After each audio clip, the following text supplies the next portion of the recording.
Welcome to Jeni crime cuts. September 23, 2023 மத்திய பிரதேஷ். எந்த ஒரு பிரச்சனையும் இல்லாம ஸ்மூத்தா போயிட்டு இருந்த நடேரன் அப்படிங்கிற ஒரு அழகான கிராமத்துல திடீர்னு நிறைய போலீஸ் குவிக்கப்படுறாங்க. பாக்குற இடமெல்லாம் போலீஸ் ஜீப்பும் போலீஸ் அதிகாரிகளும் இருந்ததுனால அந்த கிராம மக்கள் எல்லாரும் அடுத்ததா என்ன நடக்க போகுது அப்படிங்கிற விஷயத்தை தெரிஞ்சுக்கிற ஆர்வத்துல இருந்தாலும், இன்னொரு பக்கம் அதே கிராமத்துல வசிக்கிற ஒரு 15 வயசு பொண்ணுக்கு நடந்த உச்சக்கட்ட கொடூரம் அவங்களோட மனசுல ஆறாத ரணத்தை ஏற்படுத்தியிருக்கு. இப்படி எல்லாராலையும் துளி கூட ஜீரணிக்க முடியாத அளவுக்கு அந்த 15 வயசு பொண்ணுக்கு என்ன நடந்தது அப்படிங்கிற திகில் நிறைஞ்ச கொடூர சம்பவத்தை பத்தி டீடைலா பார்க்கலாம் வாங்க. இந்த மாதிரி கிரைம் கேசஸ் பத்தி தெரிஞ்சுக்க நினைக்கிறவங்க உங்களோட கனிவான ஆதரவை தெரியப்படுத்த நம்ம சேனலை சப்ஸ்கிரைப் பண்ணி லைக் பண்ணுங்க. நீங்க தர்ற ஒவ்வொரு லைக்கும் தான் உங்களோட ஆதரவை எங்களுக்கு தெரியப்படுத்தும். சோ எல்லாரும் மறக்காம வீடியோக்கு லைக் பண்ணி சப்ஸ்கிரைப் பண்ணுங்க.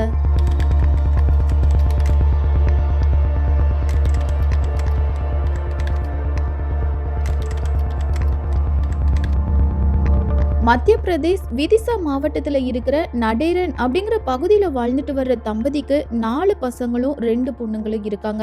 கூலி வேலைக்கு போற இந்த தம்பதி 2 பேரும் அன்னன்னைக்கு உழைச்சு சம்பாதிச்சாலும் இவங்களோட சந்தோஷத்துக்கு எந்த ஒரு குறையும் இல்லாம இருந்திருக்கு. இப்படி சந்தோஷமா போயிட்டு இருந்த இவங்களோட நிம்மதி சின்ன பின்னமாகிற மாதிரி ஒரு பயங்கரமான சம்பவம் நடந்திருக்கு.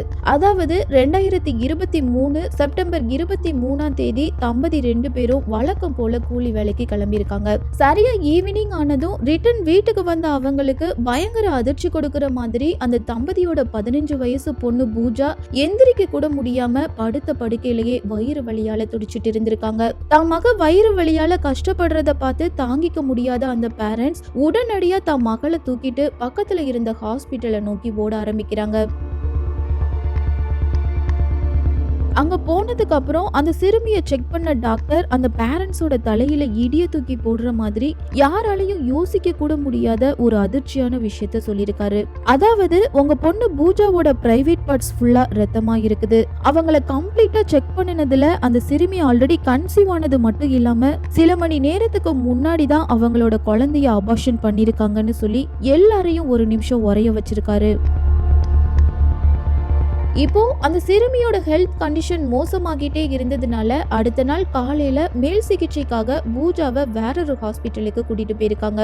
இப்படி பூஜா வேறொரு ஹாஸ்பிட்டல்ல ட்ரீட்மெண்ட் எடுத்துட்டு இருக்கிற அதே சமயத்துல, அதாவது செப்டம்பர் 24ஆம் தேதி காலையில பூஜா வசிக்கிற அதே கிராமத்துல வாழ்ற சில பேர் விவசாய கூலி வேலை பாக்குறதுக்காக வயல் நிலத்துக்கு போயிருக்காங்க. இந்த டைம்ல ஆள் நடமாட்டம் அதிகம் இல்லாத ஒரு பகுதியில ரத்தமா இருக்கிற ஒரு பாலித்தீன் கவர் இருந்திருக்கு. சோ அந்த வழியா போன ஒரு சிலர் ஆர்வ கோளாறுல அந்த கவருக்குள்ள என்ன இருக்குன்னு தெரிஞ்சுக்கிறதுக்காக அதை ஓபன் பண்ணி பார்க்கும்போது அதுக்குள்ள சரியா வளர்ச்சி அடையாத ஒரு சின்ன குழந்தையோட சடலம் இருந்திருக்கு. இந்த சம்பவம் நடந்தது ஒரு கிராமத்துல அப்படிங்கறனால அந்த கிராமத்துல வசிக்கிற எல்லாருக்கும் இந்த விஷயம் பரவ ஆரம்பிச்சதும் சம்பவ இடத்துக்கு வந்த போலீஸ் இறந்த குழந்தையோட உடலை மீட்டு அட்டாப்சிக்கு அனுப்பி வைக்கிறாங்க. அட்டாப்சி ரிப்போர்ட்ல அந்த குழந்தையோட வயசு 7 மாசம் அப்படிங்கிற ஒரு அதிர்ச்சியான தகவலை சொல்லியிருக்காங்க.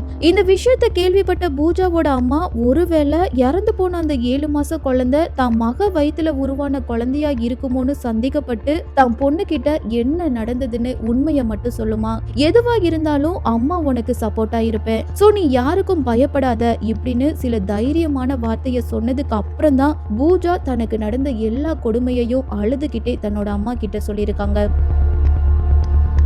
அப்படி அந்த 15 வயசு சின்ன பொண்ணு அவங்க அம்மா கிட்ட சொன்ன அந்த அதிர்ச்சியான ஸ்டேட்மெண்ட் இதுதான். சம்பவத்துக்குள்ள போனா பூஜா டெய்லி ஸ்கூலுக்கு போய் வீட்டு பாடத்தை படிக்கிறது மட்டும் இல்லாம தன்னோட ஃப்ரெண்ட்ஸ் கூட அரட்டை அடிச்சு லைஃப் ஜாலியா என்ஜாய் பண்ணிருக்காங்க. பொதுவா ஸ்கூல் படிக்கிற சில பசங்க தீபாவளி, பொங்கல், கிறிஸ்துமஸ், ரம்ஜான் இந்த மாதிரியான சில ஃபெஸ்டிவல் வரும்போது தன்னோட ஃப்ரெண்ட்ஸ் வீட்டுக்கு இன்வைட் பண்ணி விருந்து வைப்பாங்க. அதே மாதிரி பூஜாவும் தீபாவளி, பொங்கல் இந்த மாதிரியான சில ஃபெஸ்டிவலுக்கு தான் கூட படிக்கிற ஸ்கூல் ஃப்ரெண்ட்ஸை தன்னோட வீட்டுக்கு இன்வைட் பண்ணிருக்காங்க. இப்படி பூஜா தன்னோட ஃப்ரெண்ட்ஸை இன்வைட் பண்ணின மாதிரி அதே கிராமத்தை சேர்ந்த பூஜா கூட படிக்கிற ஒரு பொண்ணு ரம்ஜான் பண்டிகைக்காக பூஜாவை தான் வீட்டுக்கு இன்வைட் பண்ணிருக்கா. வருஷம் வருஷம் இந்த மாதிரி மாத்தி மாத்தி தன்னோட ஃப்ரெண்ட்ஸை வீட்டுக்கு இன்வைட் பண்றது வழக்கமா இருந்திருக்கு.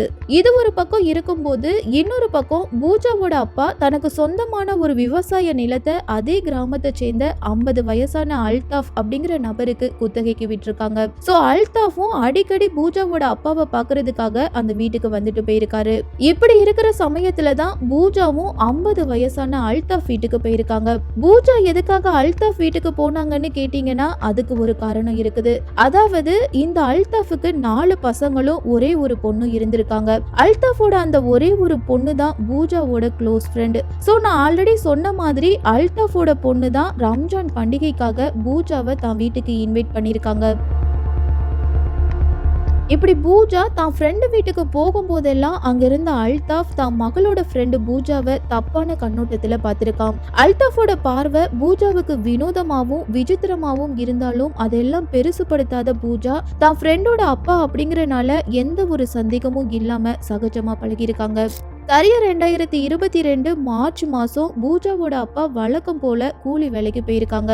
இந்த டைம்ல பூஜாவோட அம்மா வீட்டு வேலையில பிஸியா இருக்கும்போது அந்த வீட்டுக்குள்ள நுழைஞ்ச அல்தாஃப் பூஜாவை பார்த்து, என்னோட பொண்ணு உன்னை என் வீட்டுக்கு கூட்டிட்டு வர சொன்னா, சோ நீ இப்பவே என் வீட்டுக்கு வான்னு சொன்ன அடுத்த செகண்டே விளையாட்டுத்தனமா இருந்த பூஜா தன்னோட அம்மா கிட்ட கூட எதுவும் சொல்லாம உடனடியா கிளம்பி தான் ஃப்ரெண்டு வீட்டுக்கு போயிருக்கா.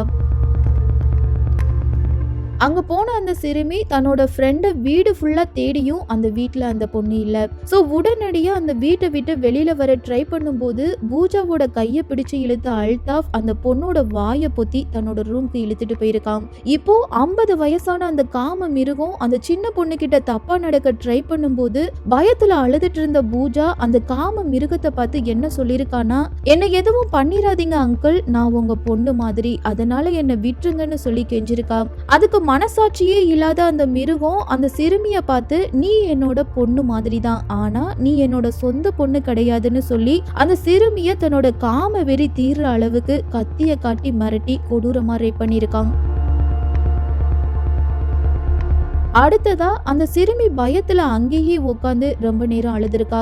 இந்த டைம்ல அந்த சிறுமிய பார்த்த அல்தாஃப் என்ன சொல்லிருக்கான்னா, நடந்த விஷயத்த வெளியில யார்ட்டையாவது சொன்னீனா ஒன்ன கொலை பண்றது மட்டும் இல்லாம உன் குடும்பத்துல இருக்கிற எல்லாரையும் கொலை பண்ணிருவேன்னு சொல்லி அந்த பிஞ்சு மனசை பயமுறுத்திருக்கான். தன்னோட குடும்பத்துல இருக்கிற யாருக்கும் எதுவும் ஆகிரக்கூடாது அப்படிங்கிறதுக்காக பூஜா தனக்கு நடந்த கொடுமைய யார்கிட்டையும் சொல்லாம அமைதியா இருந்திருக்கா.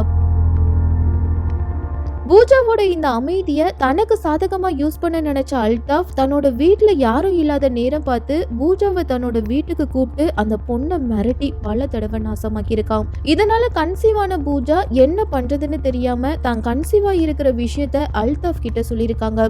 இதை கேட்டு பயந்து போன அவன் கருவை கலைக்கிற மாத்திரைய பூஜா கிட்ட கொடுத்து அந்த கருவை கலைக்க வச்சிருக்கான். இப்போ அந்த கரு கலைஞ்சது கன்ஃபார்ம் ஆன ஒரு சில மாசத்திலேயே மறுபடியும் அந்த பொண்ணை நாசமாக்குறதுக்காக தன்னோட வீட்டுக்கு வர வச்சிருக்கான்.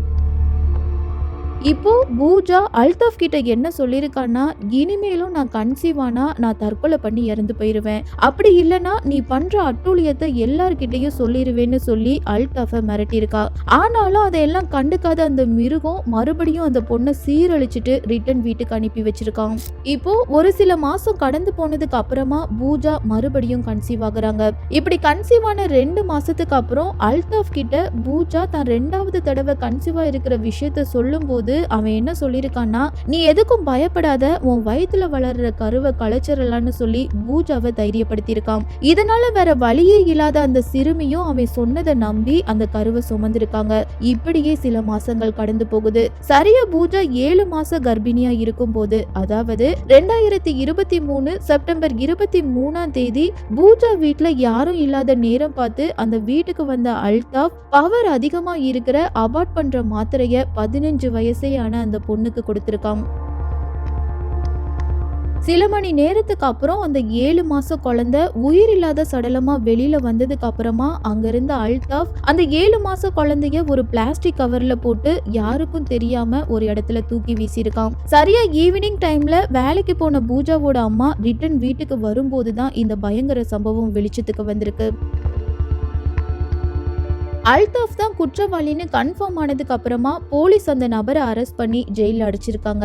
ஆனா அல்தாஃபோட ஃபேமிலி மெம்பர்ஸ் உட்பட அந்த கிராம சர்பஞ்ச் இப்படின்னு இவங்க எல்லாரும் போலீஸ் ஸ்டேஷனுக்கு போய் பாதிக்கப்பட்ட பூஜாவோட பேரண்ட்ஸை சமரசம் பண்ண ட்ரை பண்ணிருக்காங்க. கூடவே பாதிக்கப்பட்ட பூஜாவுக்கு ஈடா அந்த குடும்பத்துக்கு 1.5 லட்சம் ரூபாய் நஷ்ட ஈடு கொடுக்கறோம்னு சொல்லி பணத்தால இந்த கேஸ ஒண்ணும் இல்லாம ஆக்க முயற்சி பண்ணிருக்காங்க.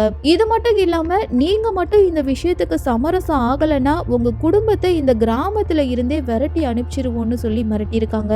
இதே டைம்ல தான் தங்கச்சிக்கு நடந்த இந்த விஷயத்தை கேள்விப்பட்டு போபால்ல இருந்து வந்த பூஜாவோட அண்ணன் அல்தாஃப் கிட்ட என்ன சொல்லியிருக்காங்கன்னா, நீங்க பணத்தை கொடுத்து இந்த விஷயத்தை மூடி மறைக்க ட்ரை பண்றீங்க. என் தங்கச்சிக்கு நடந்த இதே நிலைமை உங்க வீட்டு பொண்ணுக்கு நடந்திருந்தா பணத்தை கொடுத்து சமரசம் ஆவீங்களான்னு நாக்கப்படுங்கிற மாதிரி ஒரு கேள்வியை கேட்டிருக்காங்க. கிட்டத்தட்ட 1.5 வருஷம் அல்தாஃப் கிட்ட இந்த கொடூர சித்திரவதையை அனுபவிச்ச பூஜா அந்த கொடுமையை மறக்க முடியாம தன்னோட வீட்டுல வாழ்ந்துட்டு இருக்காங்க. இந்த கேஸோட விசாரணை இன்னும் வர கோர்ட்ல நடந்துட்டு தான் இருக்குது. ஒவ்வொரு பேரண்ட்ஸும் உங்க வீட்டு பொண்ணு என்ன பண்றாங்க, அவங்களோட மனநிலை எப்படி இருக்குது, அவங்க நார்மலா தான் இருக்காங்களா அப்படிங்கிற விஷயத்த ஃபர்ஸ்ட் கண்காணிச்சு தெரிஞ்சுக்கோங்க. வேலைன்னு சொல்லிட்டு வீட்டுல நடக்கிற எந்த ஒரு விஷயத்தையும் கண்டுக்காம இருந்துடாதீங்க. தான் பொண்ணு 7 மாசம் கர்ப்பிணியா இருக்கிறது கூட தெரியாம பூஜாவோட பேரண்ட்ஸ் வேலைக்கு முதலிடம் கொடுத்ததுனால தான் தான் பொண்ணுக்கு நடந்த அநியாயம் தெரியாமலேயே போயிருக்கு. சோ முடிஞ்ச வரை ஒவ்வொரு பேரண்ட்ஸும் குழந்தைங்க விஷயத்துல கொஞ்சம் கேர்ஃபுல்லா இருங்க. சொல்ல போனா இந்த உலகத்துல நமக்கு பாதுகாப்பு கொடுக்க யாரும் இல்ல, நமக்கு நாம தான் பாதுகாப்பு அப்படிங்கிற நிலைமைக்கு தள்ளப்பட்டிருக்கோம்.